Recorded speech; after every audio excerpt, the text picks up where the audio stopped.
자, 지금 실리콘밸리에서 아주 흥미로운 일이 벌어지고 있습니다. 다들 미국의 최첨단 AI를 쓸 것 같지만 사실은 중국산 AI 배터리를 선택하고 있다는 거죠. 우리도 모르는 사이에 말이에요. 대체 왜 이런 일이 벌어지고 있는지 지금부터 그 이유를 한번 파헤쳐 보겠습니다. 이게 그냥 하는 말이 아니고요. 전 세계 개발자들이 다 모이는 AI 모델 거래소 같은 곳, 오픈 라우터라고 있거든요.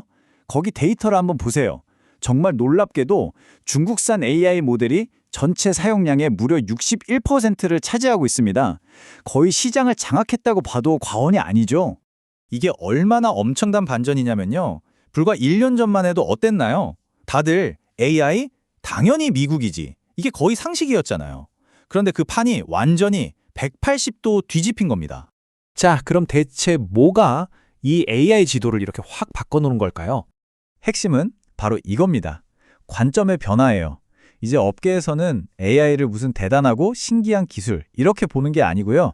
우리가 매일 쓰는 전기나 물처럼 그냥 필요할 때 언제든 꺼내 쓰는 유틸리티로 보고 있다는 거죠. 말하자면 AI 배터리 같은 걸로요.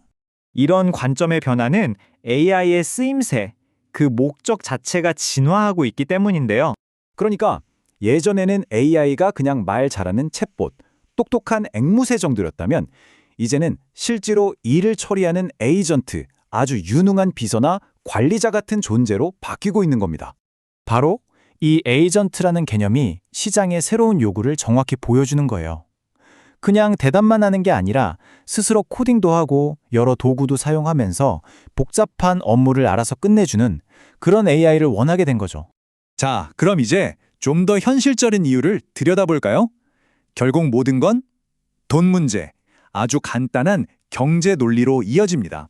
생각해보세요. 수많은 스타트업들 입장에서 미국의 최고급 AI 모델은 성능은 정말 끝내주죠. 근데 가격이 문제예요. 비유하자면 매일 출퇴근할 차 한 대 사려고 하는데 매장에 갔더니 전부 람보르기니, 페라리 같은 슈퍼카만 있는 거예요. 이걸 어떻게 매일 타겠어요? 일상적인 업무에 쓰기에는 너무너무 비싼 거죠. AI가 이제 전기나 수도 요금처럼 매달 나가는 운영 비용이 되어버리면 계산법이 완전히 달라집니다. 성능이 1%더 좋은 것보다 가격이 10분의 1로 뚝 떨어지는 게 훨씬 더 매력적인 선택지가 되는 거예요. 이건 뭐 고민할 필요도 없는 거죠. 바로 이 지점, 가성비라는 시장의 빈틈을 중국 기업들이 정말 귀신같이 파고들었습니다. 그야말로 게임 체인저들이 등장한 거죠. 자, 첫 번째 주자부터 한번 보시죠.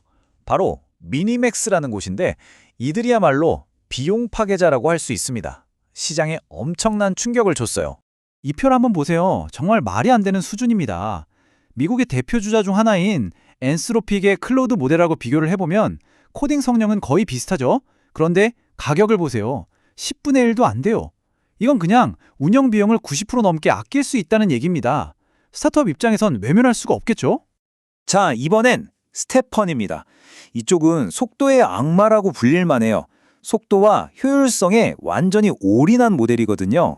이 빠른 속도의 비결이 뭐냐면 모의, 우리말로 하면 전문가 혼합이라는 아주 똑똑한 기술 덕분입니다.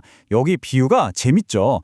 그러니까 1조 9천억 권의 책이 있는 거대한 도서관에 모든 사서가 다 나서는 게 아니라 딱 내 질문에 맞는 전문가 사서 11억 명만 딱 깨워서 답을 찾는 거예요. 필요한 부분만 쓰니까 당연히 엄청나게 빠르겠죠? 여러 단계를 거쳐야 하는 AI 에이전트한테는 이 속도가 생명이나 다름없습니다. 그리고 마지막 주자는 우리에게도 익숙한 이름이죠. 바로 샤오미입니다. 샤오미는 아예 AI를 하드웨어랑 합쳐버리면서 AI 에이전트의 미래가 어떤 모습일지 직접 보여주고 있습니다. 이 미모비2 프로라는 모델은요, 단순히 말만 하는 AI가 아닙니다. 샤오미의 수많은 스마트 기기들, 조명부터 공기청정기, 로봇 청소기까지 이 모든 걸 직접 제어하는 두뇌 역할을 하는 거죠. 비유하자면 자동차 회사가 엔진부터 타이어, 심지어 자율주행 소프트웨어까지 전부 다 만드는 거랑 똑같아요.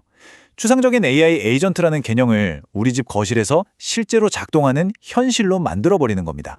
자, 그럼 이게 단순히 가성비 좋은 중국산 AI가 인기다, 여기서 끝나는 문제일까요? 아니요, 훨씬 더 큰 그림, 바로 미중 기술 경쟁이라는 관점에서 보면 얘기가 완전히 달라집니다. 80%, 이 숫자가 뭘 의미할까요? 바로 오픈소스 기반으로 AI를 개발하는 미국 스타트업 중에서 이미 중국산 모델을 쓰고 있을 거라고 추정되는 비율입니다. 80%요. 이건 정말 상상을 초월하는 숫자입니다. 바로 여기서 아주 흥미롭고 또 어떻게 보면 굉장히 위험한 상황이 만들어집니다. 바로 지정학적 역설이라고 부를 수 있는 현상인데요. 기업의 이익 추구와 국가의 큰 전략이 서로 부딪히기 시작하는 거죠. 생각해보세요. 미국 정부는 반도체 같은 하드웨어 수출은 꽁꽁 막고 있잖아요.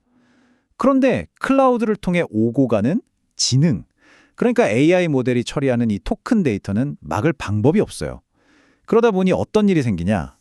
미국의 차세대 혁신을 이끌어갈 스타트업들이 경쟁국인 중국의 기술에 점점 더 의존하게 되는 겁니다. 이건 국가 안보 차원에서 보면 엄청난 약점이 될 수 있는 거죠.